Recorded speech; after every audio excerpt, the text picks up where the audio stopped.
Good afternoon, everybody. Welcome. Good to see so many of you here today. God so often disappoints us. Let's be honest. We go through life with a lot of hopes and expectations and prayers, and God, in His wisdom, looks down and says, "He doesn't need that." And we're disappointed. We want it, pray for it, ask, don't get it, so He disappoints us. But I think all of us are wise enough by now to know that the fault is not with God. The problem is not God's problem. The problem is with our expectations. It's a problem with what we think we want and shouldn't have. It's also with the God of our imagination, which I've spoken of at other times. Someone recently reminded me of a sermon that I gave a long time ago. He didn't remember it perfectly, but it must have made a profound impression on him, because the sermon was probably at least 30 years ago when he heard me say this. He recalled that I had said, God does not call us to save us, but to spend us, was his recollection. Now, that isn't exactly correct. In context, what I was saying was that God's objective in calling us is not merely to save our miserable hides. It is to spend us in His service, and we need to get used to that idea. I had said also in another sermon that God is not in the business of the preservation and perpetuation of human flesh. That ought to be a self-evident fact. But it's awfully easy to forget when you're hurting and you're praying and you're asking God for relief. And I think it is in this error that we are so often disappointed. We think our aches and pains are as important to God as they are to us. But yet, we ought to know better than that, shouldn't we? Although in another way, I think our aches and pains are important to God, but not at all for the same reason that they're important to us. The Apostle Paul wrote an enigmatic statement in his second letter to the Corinthians, 2 Corinthians chapter 12. And people have wondered and puzzled about who the man is that Paul is talking about here. Well, he's talking about himself, plainly. I never have had two questions about who Paul's talking about. And I think it's one of the most profound lessons that Paul ever gave to anybody that grew out of his own experience, his own life, and something he shared with us that I have personally found to be enormously valuable in the years of my life. For Paul might have been disappointed with God, but wasn't. He said, I knew a man in Christ about 14 years ago, whether in the body I cannot tell, whether out of the body I cannot tell. God knows. Such a one caught up to the third heaven, how he was caught up into paradise, and he heard unspeakable words which it is not lawful for a man to utter. Now, how many people do you know who could have an experience like this and come back to you and tell you about the experience and somehow manage to maintain any kind of equilibrium, humility, down-to-earth, ordinary guy type of person? I candidly suggest not many, because this would be an incredible experience. He said, now I will glory in a man like that. He said, but of myself I will not glory, but in my infirmities. He said, though I might desire to glory, I shall not be a fool. I will just tell you the truth. I'm going to stop now, but I don't want any man to think of me above what he sees me to be or hears of me. In other words, I don't want you thinking anything about me that you don't see. I don't want you to assume anything because of what I tell you happened out of your sight that you don't know about, anything of the sort, okay? And so he doesn't even say, I was caught up to the third heaven. He says, I knew a man in Christ caught up to the third heaven. But it's clear, he's almost considering that even though it was him, it was almost as though to him it was another person who went through that experience, not him himself. And lest I should be exalted above measure through the abundance of the revelations, there was given to me a thorn in the flesh, the angel of Satan to buffet me, lest I should be exalted above measure. For this thing I besought the Lord 3 times, that it might depart from me. But he doesn't say, but I was disappointed. But obviously, it didn't leave. He said to me, my grace is sufficient for you. My strength is made perfect in weakness. Now, again, one does not like to speak of oneself, and so I will just tell you that a man does not make 40 years in the ministry, as I have, without coming to realize the truth of this statement. God's grace had better be sufficient for you. His strength is made perfect in weakness. And that while you may never see it, while you may never know it, while you could not imagine it if you had known Paul, those of us who serve this long and this much in the ministry have to go through an awful lot in our lives in order to change the heart, to prepare the heart, to enable us to speak, to enable us to do the things that we do. My strength is made perfect in weakness. And he says, most gladly, therefore, I will glory in my infirmities, that the power of Christ may rest upon me. Notice, I will glory in my infirmities, that the power of Christ may rest upon me.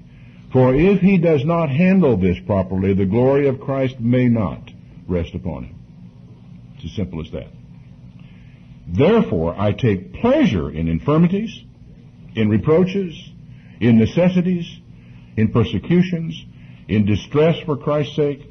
For when I am weak, then I am strong.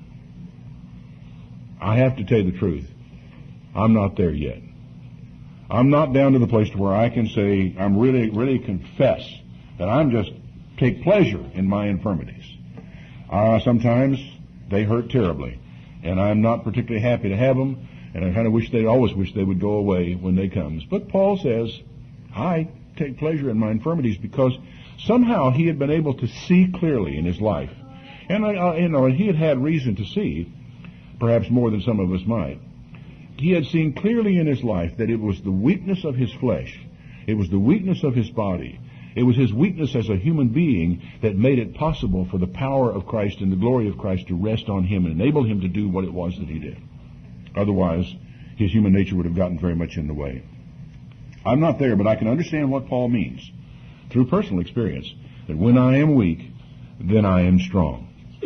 Paul knew that he could not do what he did, that he could not know what he knew, go where he had gone, understand what he had understood, and be whole in the flesh at the same time. Human beings just aren't made that way. So they had to come then. I can say it from Scripture and read it to you, and I can confirm it from life and experience. The greater the gifts from God, the closer one is going to approach to God, the more one understands of God, the more God intends to use a person in his service, the greater the need for an infirmity in the flesh. And we must not look upon such an infirmity as a disappointment, and the failure of God to take it away from us when we ask him to take it away as a disappointment. We must look at it as a part of a learning experience, for God is not concerned about your aches and pains in the same way you are. His concern with them is how he can use those aches and pains to form you into what he wants you to be. And what he wants you to be is probably somewhat different from what you are right now. God so often disappoints us because he is subtle. We want to see the withered hand stretch out right in front of our eyes. We want to watch as the man born blind gets this astonished expression on his face and screams, I can see, and starts running off to try to tell everyone that he can now see. We want to watch the man who's been a cripple all of his life get up, dance, walk, run, and shout and glorify God for what has just happened to him. We want to see this. We would like to actually do it. We want to see Lazarus walk out of the tomb. That's what I'd like to see. A dead man, dead 4 days, come walking out of the tomb, looking a little dazed and puzzled and say, what's the big deal? I got some good sleep for a change. We want to see fire fall down from heaven.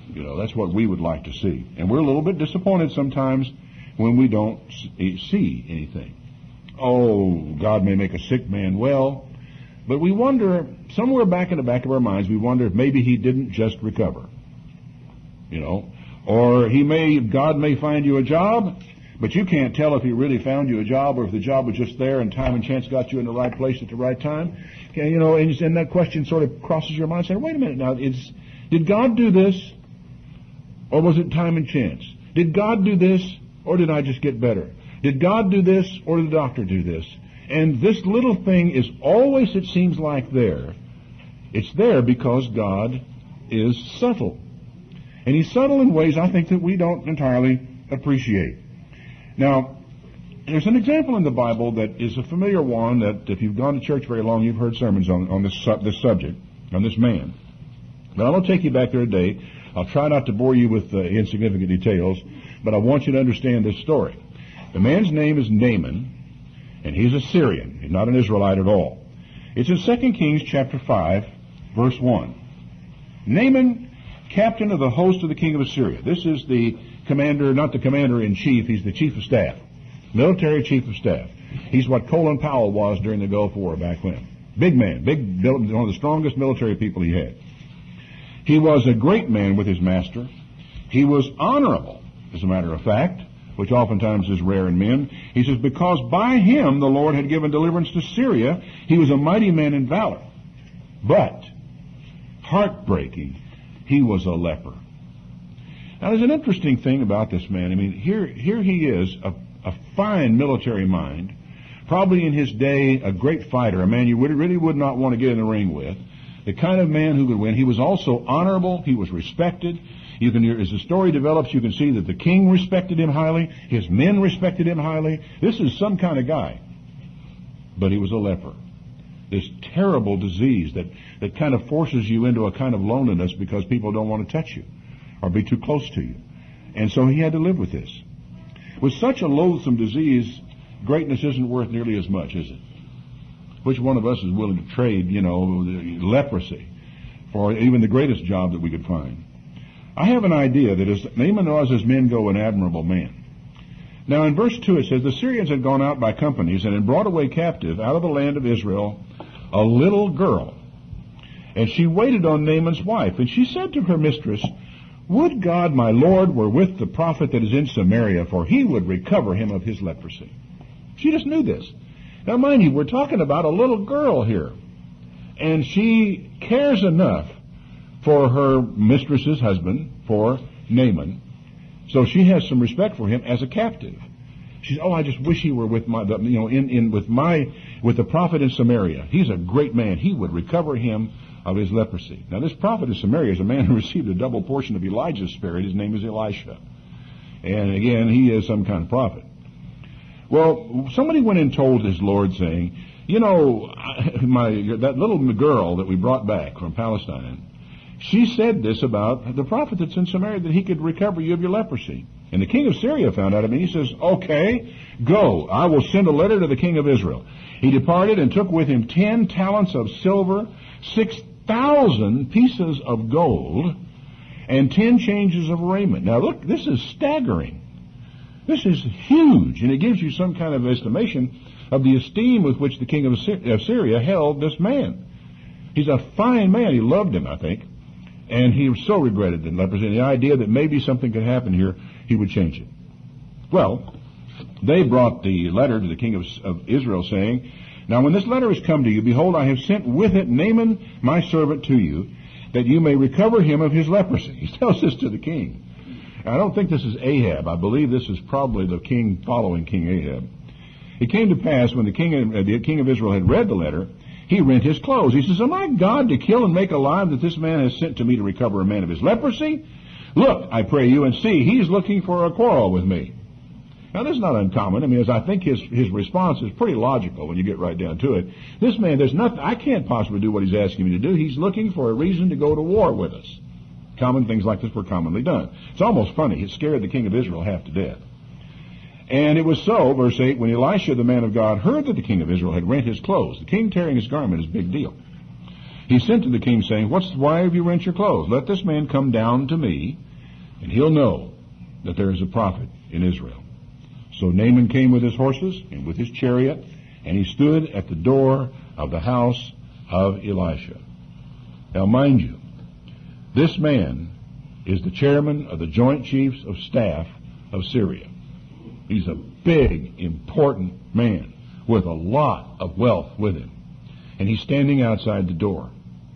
Elisha doesn't even go outside to meet him. Doesn't come outside, stays inside, sends a messenger to him, says, go wash in the Jordan 7 times, and your flesh will come to you, and you be clean. Naaman was angry, and he went away, and he said, behold, I thought he'll come out to me. I thought he'd stand up there and call on the name of the Lord his God and strike his hand over the place and recover the leper. He wanted to see something. You know, he has to see something big take place. And he's mad. He was disappointed in the way that God would make him better. Disappointed with God. He says, are not Abana and Pharpar, rivers of Damascus, better than all the waters of Israel? I could have washed at home. I could have taken a bath at home and been clean. So he turned and went away in a rage. Powerful men get that way sometimes. His servants came near and spoke to him and said, my father. Did you notice that? How often would the servants of a man, the chairman of the Joint Chief of Staff, come to him and address him like he was a dad to them? Again, we're talking about the kind of man we're dealing with. A powerful man, respected man, from above and from below. And if you have any idea how hard that is to achieve, it's a remarkable, and I have to respect this man.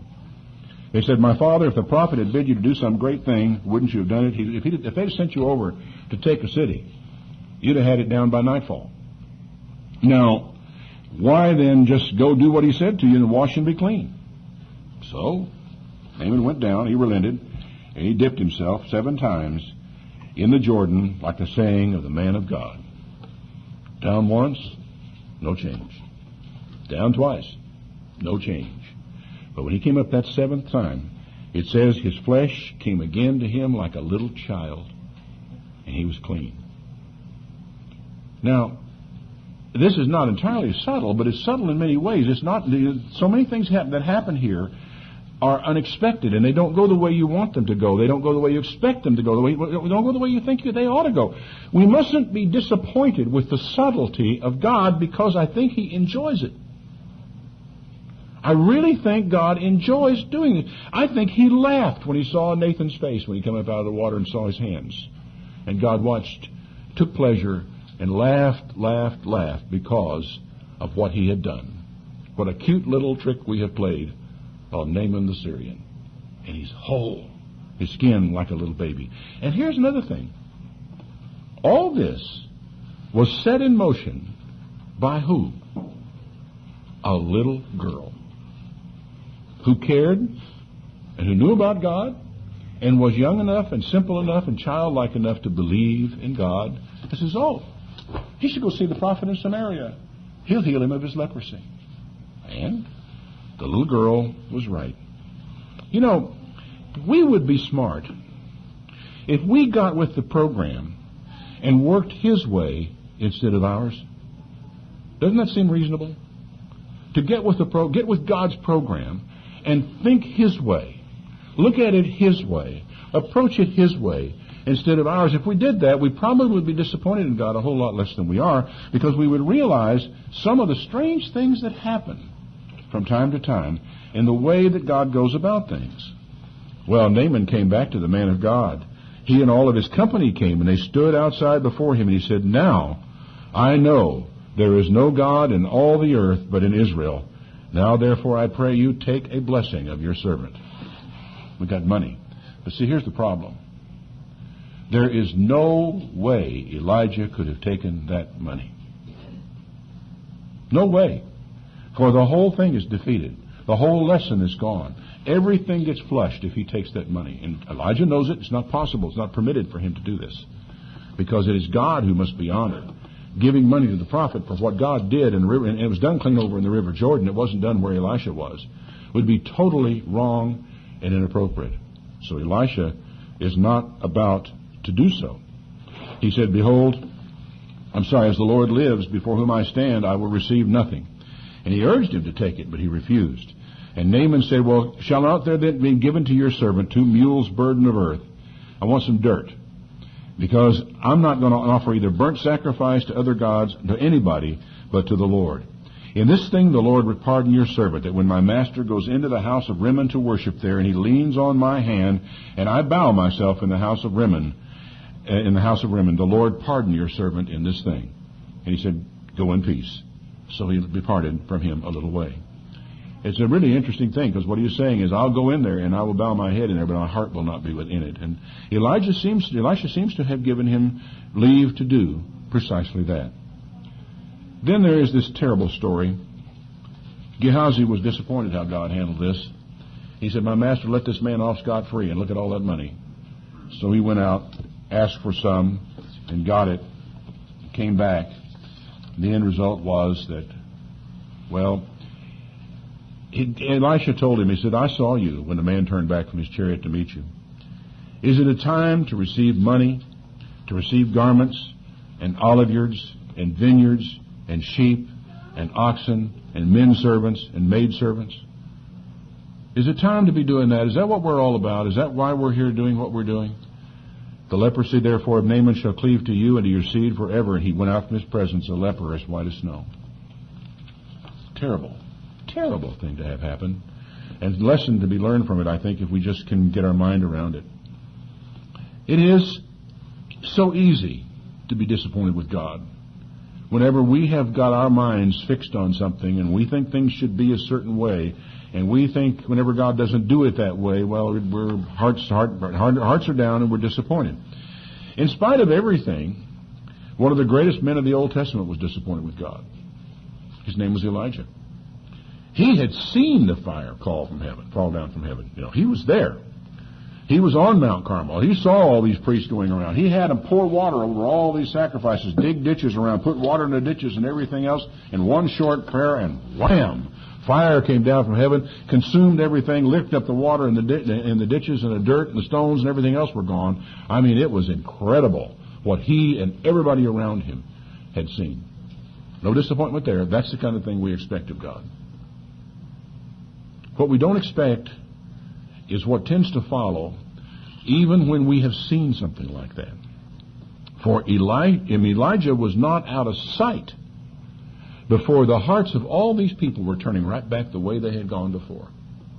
Now, that's a little hard for you to figure sitting there in your chair right now, but I wouldn't be a bit surprised if you could search back through your entire life to see times when you have seen things that should have made a bigger change in your life than they did, and that you wound up going back the way you were before for whatever your excuse was, whatever your reason, whatever you found in your heart. Well, that was just a magician's trick. Elijah was really clever pulling that off, wasn't he? And now we're back like we were before, because just in a very little time, Elijah was fleeing for his life. You know, he managed to kill all the prophets of Baal. Nobody on that day would deny him anywhere. Whatever he said do, they did it. Because they said, the Lord, He is God, the Lord, He is God. Well, Ahab, 1 Kings 19, verse 1. 1 Kings 19, verse 1. Ahab told Jezebel all Elijah had done. Oh, how he'd slain all these prophets with the sword. And Jezebel sent a messenger to Elijah saying, the gods do so to me and more also if I don't make your life like their lives by tomorrow at this time. She sent word to Elijah saying, I'm going to kill you for what you have done. Those priests were her priests. You know, they were her retinue. That was her deal, being the prophets of Baal. And so she was after him. And when he saw that, he arose and went for his life and came to Beersheba and left his servants there. He himself went a day's journey in the wilderness and came and sat down under a juniper tree, and he requested for himself that he might die. He said, it is enough. O Lord, now take away my life, for I am not better than my fathers. How quickly things can change. How suddenly. This cannot possibly be the outcome one would expect from the moment the fire descended on Mount Carmel and took up that offering. And yet here he is, just hours later, days later, saying, I'm tired. I'm worn out. I've been through all this. Please, I'm not better than my fathers. Take my life. Well, God saw to it that he had a few things to eat and sent him south to Mount Horeb. And in verse 8 it says, he arose and did eat and drink and went in the strength of that meat 40 days and 40 nights unto Horeb, the mountain of God. And he came there to a cave and lodged there. And behold, the word of the Lord came to him and said, what are you doing here? Why are you down here? He said, well, I have been very jealous for the Lord of hosts. For the children of Israel have forsaken your covenant. They have thrown down your altars. They have slain your prophets with the sword. I only am left, and they're looking for me to kill me. He said, go forth, stand upon the mount before the Lord. Behold, the Lord passed by, and a great and strong wind rent the mountains and broke in pieces the rocks before the Lord. Incredible. But the Lord was not in the wind. After the wind, an earthquake. But the Lord was not in the earthquake. And after the earthquake, the fire. But the Lord was not in the fire. All the huge, dramatic, overwhelming, overpowering things, God was not in them. And after the fire, a still, small voice. Whew, how many sermons over the years have been given about the still, small voice drawn from this particular incident? Well, it was so when Elijah heard it, he wrapped his face in his mantle, he went out, and he stood in the entering of the cave. And there came a voice to him and said, "What are you doing here?" He said, "Well, I have been very jealous for the Lord God of hosts, because the children of Israel have forsaken your covenant. They've thrown down your altars. They've slain your prophets with the sword, and I'm the only one left. And they're looking for me to take my life away." God said, "Go back to work." Gave him specific tasks that he as a prophet was supposed to be doing. Go back to work. Anoint Hazael to be king over Syria, Jehu the son of Nimshi to be king over Israel, and, important, Elisha the son of Shaphat. This is the man who told Naaman what to do in order to be healed. Anoint him to be a prophet in your place. And it shall come to pass that him that escapes with the sword of Hazael shall Jehu slay. Him that escapes from the sword of Jehu shall Elisha slay. Oh, yes, and by the way, Elijah, I have left me 7,000 in Israel, all the knees which have not bowed to Baal, and every mouth which has not kissed him. You are a long way from the only man left. But you see, God was doing all this with subtlety. He did so much of it quietly. Elijah didn't know anything about those 7,000 people. They probably knew about him because he was a big swaggering, prophet in the land. Everybody knew who he was. But all these other people who going about their daily lives refused to bow the knee to Baal, refused in any way to compromise with their faith in God, were continuing to go on with their lives because God was keeping them true to him through all of this. Now, I said it before, and I must say it again. We mustn't be disappointed with the subtlety of God. It is more often than not his preferred manner of operation. Now, don't get me wrong. I'm not saying that God doesn't bring the fire down. I'm not saying that God doesn't, come down in a whirlwind and do his big works. He does that. But more often than not, subtlety is his preferred manner of operation. And if we watch for it, we are far more likely to be aware of it when it comes. When we pray, we may not have the faith to move mountains. Jesus' disciples didn't. I mean, let's face up to it.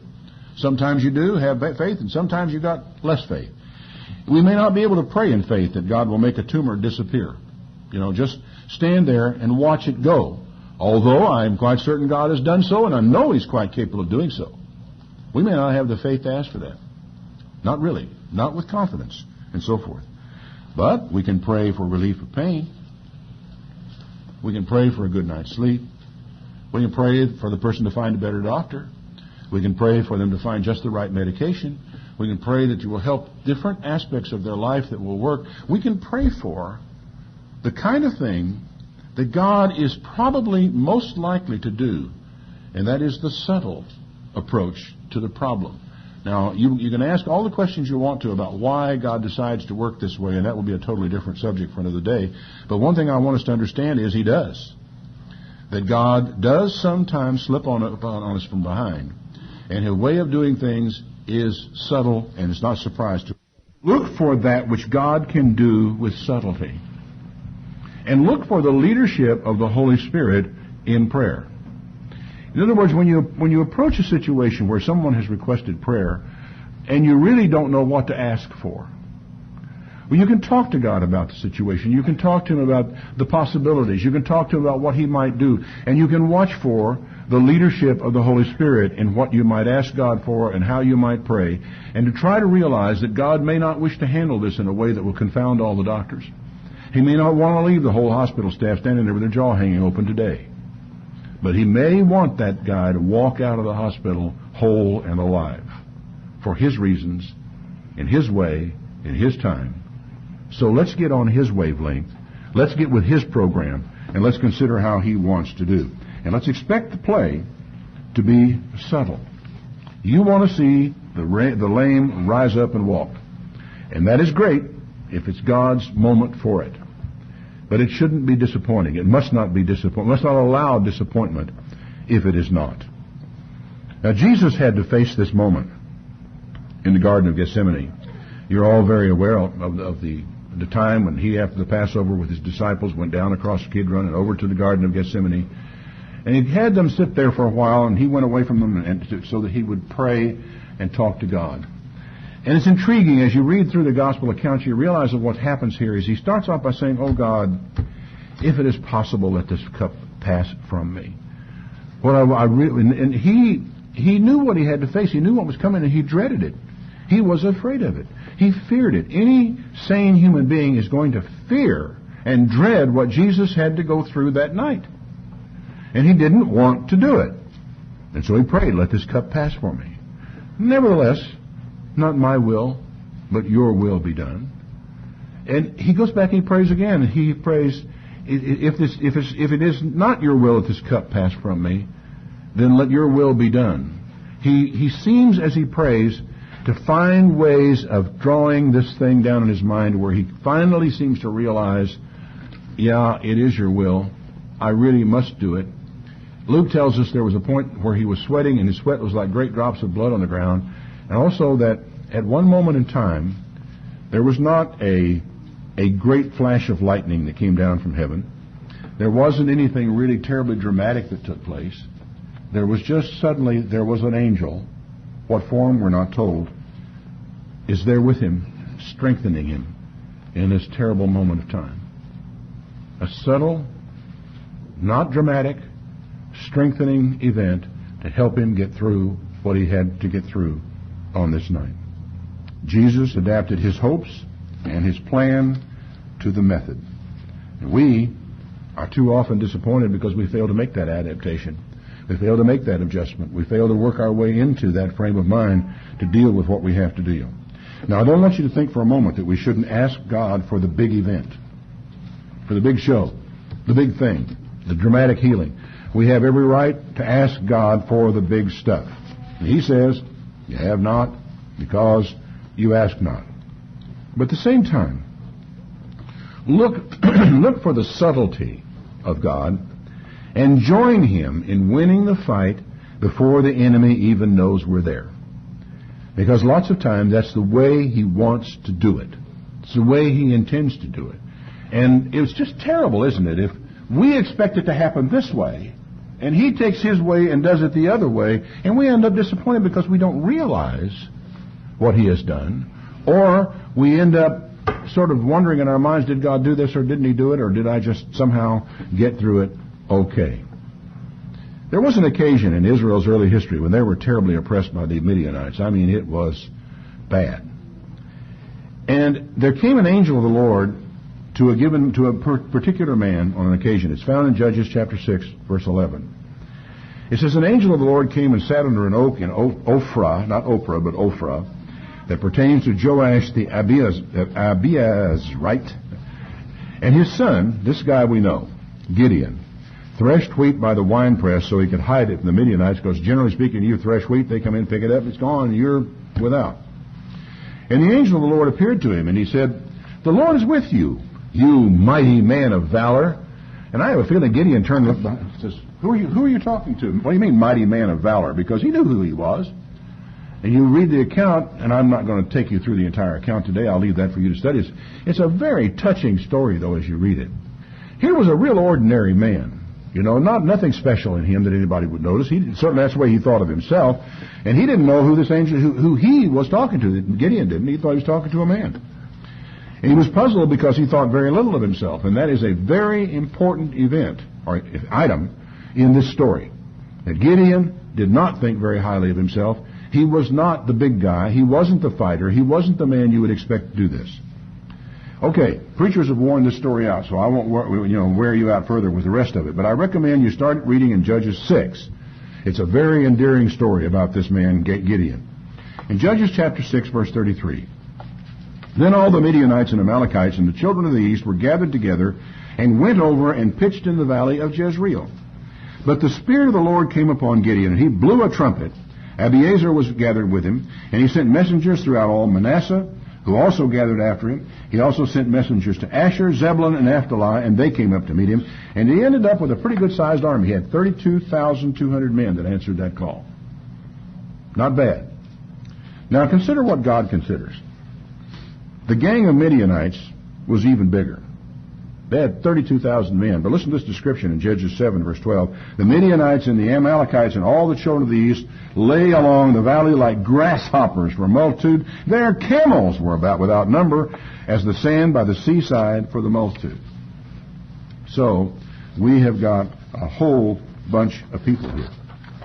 Now, this is great if it's God's moment for it. It's going to be disappointing if it's not on this occasion. But as they were down there in this situation, Gideon, having seen all this and knew it was coming, he's got 32,000 men, and God looks down upon what they're doing. And he says, I think this is too many people. Now, why would God say that? Well, first of all, His glory and honor and all that, we know that story's been told 1,000 times. But think about this. Wartime, back in those days, was singularly bloody. Hand-to-hand combat is a real mess. In Henry V, you've got a really good example of what can happen in hand-to-hand combat in the days before people had, long-range weapons and helicopters and all the kind of stuff that we use today. When you come running into combat with 35,000 men against another army, say with 35,000 men, probably 35,000 people are going to die in the first hour. Because you've got man-to-man combat, and about an hour from now, half of all those people are going to be lying on the dead, either dead or dying or bleeding or seriously wounded, and seriously wounded men mostly died in those days. Now you're God, and you're looking down saying, that's a terrible waste of people. Now I can intervene, 32,005. Now with this small group of people, we can defeat this big army, but we're going to shed a lot of blood on the ground. Let's be subtle about this. Get up in front of your army and tell them, every one of you that is afraid, every one of you is nervous, every one of you is a little bit fretful or not quite sure, if you have any doubt in your mind whatsoever, go home. Got rid of a large number of the people, most of them. Then he says, take them down to the brook and have them drink there. And watch the way they drink. The ones that kneel down and, all the way to both knees down and start drinking out of it, put their face in it and drink, send them home. The ones that lap with a hand, keep those. And in the end, there were 300 guys that he had to go fight against this gaggle of this huge army of people that were like sand of the sea and like grasshoppers in the valley, to go out and fight them. So what did they do?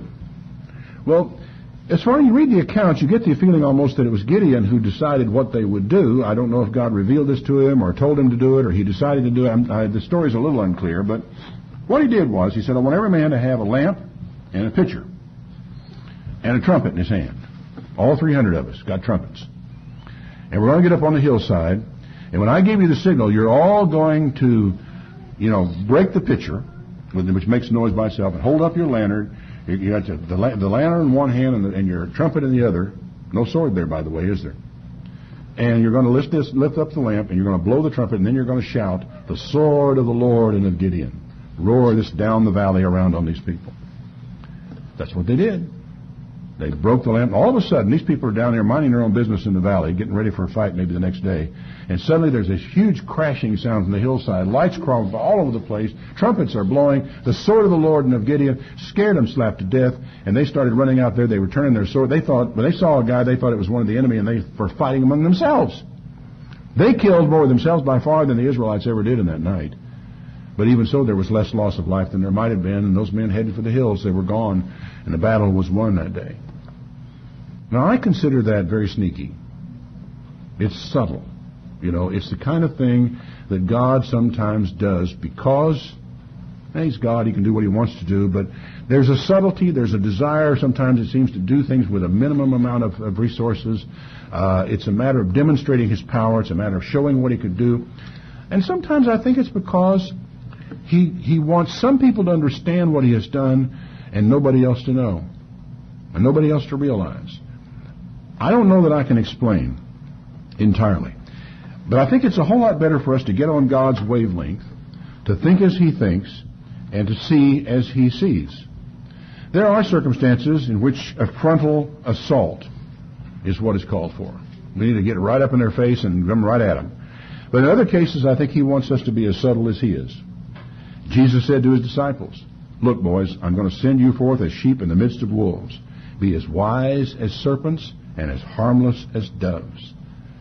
Paul said, writing to the Romans, for chapter 8, verse 24, "We are saved by hope. But hope that is seen is not hope. For what a man sees, why does he yet hope for it? But if we hope for what we don't see, then we with patience wait for it." And then he says this remarkable thing, which it's a puzzling thing in a way. He says, "The Spirit also helps our infirmities. For we know not what we should pray for as we ought. But the Spirit makes intercession for us with groanings that cannot be uttered." When you face these problems, and you face the big ones in your life, and you're trying to think, what am I going to do about this? You don't even know what to ask for. So we get out and we sort of ask. He says, we don't know how to do that, but the Spirit makes intercession for us with groanings that cannot be uttered, and a plan develops on God's throne that you and I cannot foresee, could not have made, could not have developed, could never have implemented, and would never have known how to even ask for it. But we really ought to be watching for it. Make your requests known to God. Ask as big as you want, but expect God to be subtle in his reply, because that is his way more often than not. And if you are watching for God to be subtle, you will see it. And don't forget to be thankful for it.